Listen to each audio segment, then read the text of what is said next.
A skill you'll learn is how to put on your scuba kit at the surface. This is a common part of small boat entries, but you may do this from almost any size vessel, from docks and other situations.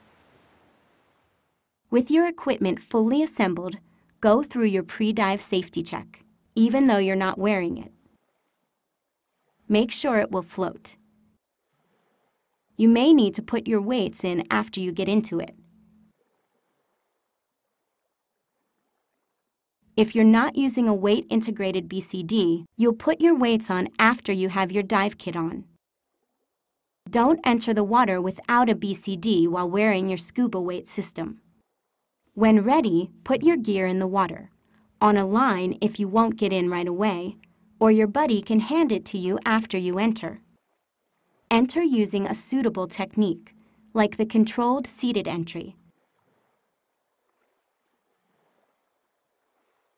For this entry, sit like this and put both hands on the deck, like this. Pivot onto your hands and lower yourself in, like this. Now, unbuckle the waistband, hold your kit upright and slip into it. It may help to have just enough air in the BCD so it barely floats.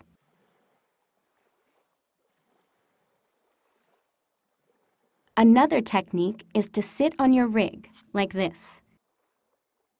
Stick your arms in and then slip forward so it rides up into place. After it's on, secure and adjust the harness. Then put on your weight system if it was too heavy to put on before. Once your buddy's in his kit, finish the F step, final check of the pre-dive safety check to be sure all straps are secure and that you didn't accidentally trap any hoses. You can also use the controlled seated entry while wearing scuba. Partially inflate your BCD and breathe from your regulator as you would on any entry. Be sure the bottom of your cylinder has cleared the platform edge before you lower yourself into the water. You may have to help a buddy who's tired or who has a cramp or other problem that makes swimming difficult. First, be sure you're both buoyant. Use the cylinder valve toe for short distance tows, like this. For longer distances, the tired diver push lets you see where you're going. Put the diver's feet on your shoulders and your hands on his knees, like this, and swim at a slow, steady pace. This skill combines your neutral buoyancy skill with descending, swimming and ascending just as you will in open water. You'll pretend that the bottom, or an area, is fragile, like coral, and avoid contact with it. When ready, make a 5-point descent with your buddy using a line or other references as a visual reference only. Control your descent by controlling your buoyancy so that you stop and achieve neutral buoyancy about 1 to 1.2 meters or 3 to 4 feet above the bottom.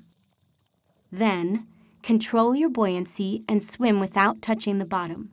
Control your movements, not just your buoyancy. Learn to only make contact with something when you intend to. Return to the reference line and make a 5-point ascent using it as a visual reference only, again without touching the bottom. If you lost your mask and couldn't recover it, you'd have to end the dive without it. The no-mask swim lets you practice this. Remove your mask and make buddy contact. Keep your eyes open if you can, but close them if you're wearing contacts. Swim at least 15 meters or 50 feet, equalizing your ears and controlling your buoyancy with your buddy assisting. Concentrate on breathing through your mouth. If you get a little water in your nose, exhale through it. After completing the swim, replace and clear your mask. In Section 3, you learn that you can breathe from a free-flowing regulator. To simulate a free flow, you or your instructor will depress the purge button. Remember to hold the mouthpiece against your lips, like this. Don't seal your mouth on it, but you can insert one side if it helps. Let the excess air escape as you sip the air you need from the flow.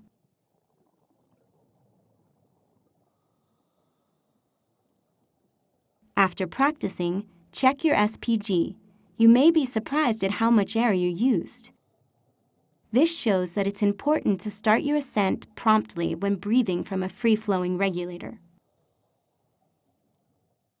If you have to disconnect your low-pressure inflator, you can orally inflate your BCD underwater to control your buoyancy. Hold the inflator or deflator in your left hand like this.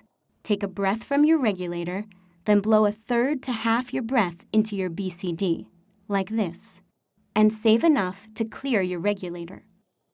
Go back to your regulator, then repeat the process if you need more buoyancy. Don't forget, blow bubbles when the regulator's out of your mouth. After establishing neutral buoyancy, hover for 60 seconds using breath control and making small adjustments as needed.